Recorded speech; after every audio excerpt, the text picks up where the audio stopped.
తెలంగాణ రాజకీయాలు వేడెక్కాయి. ఒకవైపు కాళేశ్వరం అంశం మంటలు పెడుతుండగా మరోవైపు జూబ్లీహిల్స్ ఉప ఎన్నికకు సంబంధించి బిగ్ ఫైట్ జరుగుతోంది. అభ్యర్థుల ఎంపికపై ప్రధాన పార్టీలు ఫోకస్ పెట్టాయి.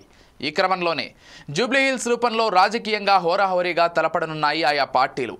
ఇక్కడ సిట్టింగ్ సీటును సొంతం చేసుకునేందుకు బీఆర్ఎస్ తీవ్రంగా ప్రయత్నించడమే కాదు, సాయశక్తులా పోరాడుతోంది. అటు కాంగ్రెస్ అందరికంటే ఒక అడుగు ముందుకేసింది. ఎందుకంటే ఎన్నికల నోటిఫికేషన్ రాకముందే అభ్యర్థిని డిసైడ్ చేసినట్లు తెలుస్తోంది.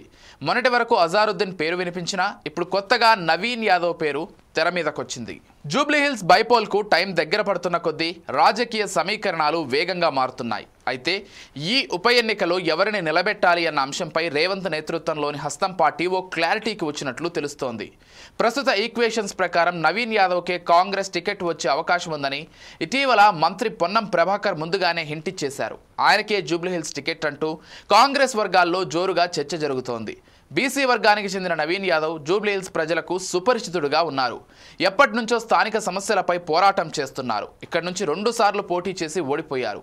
ఈ సింపతిని క్యాష్ చేసుకోవచ్చని భావిస్తున్నారు హస్తం నేతలు. ఇక 2023 అసెంబ్లీ ఎన్నికలకు ముందు నవీన్ యాదవ్ కాంగ్రెస్ పార్టీలో జాయిన్ అయ్యి అజారుద్దీన్ కోసం పనిచేశారు.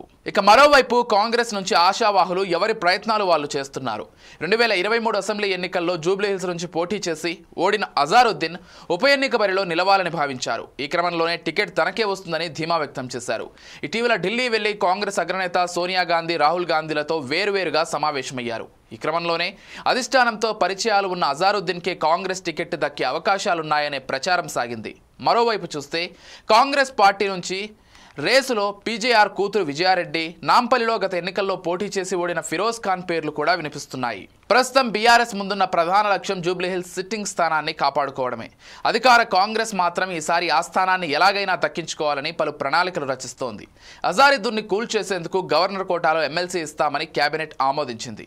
ఇక మాజీ కెప్టెన్ దాదాపు సైడ్ అయినట్టే అని తెలుస్తోంది. ఇటు బీజేపీ కూడా తామేమీ తక్కువ కాదంటూ కథన రంగంలోకి దూకుతోంది. కాషాయ పార్టీ క్యాండిడేట్ ఎవరనేది ఇంకా బయటకు రాలేదు. బీఆర్ఎస్ ఎమ్మెల్యే మాగుంట గోపీనాథ్ ఆకస్మిక మరణంతో జూబ్లీహిల్స్లో ఉప ఎన్నిక అనివార్యమైంది. ఖాళీ స్థానంలో 6 నెలల్లోగా ఎన్నికలు నిర్వహించాల్సి ఉంటుంది. ఏడాది చివరిలో బీహార్ అసెంబ్లీ ఎన్నికలు ఉన్నాయి. ఈ టైంలోనే జూబ్లీహిల్స్ అసెంబ్లీ నియోజకవర్గ ఉప ఎన్నికకు కేంద్ర ఎన్నికల సంఘం షెడ్యూల్ను వెలువరించే అవకాశం ఉంది.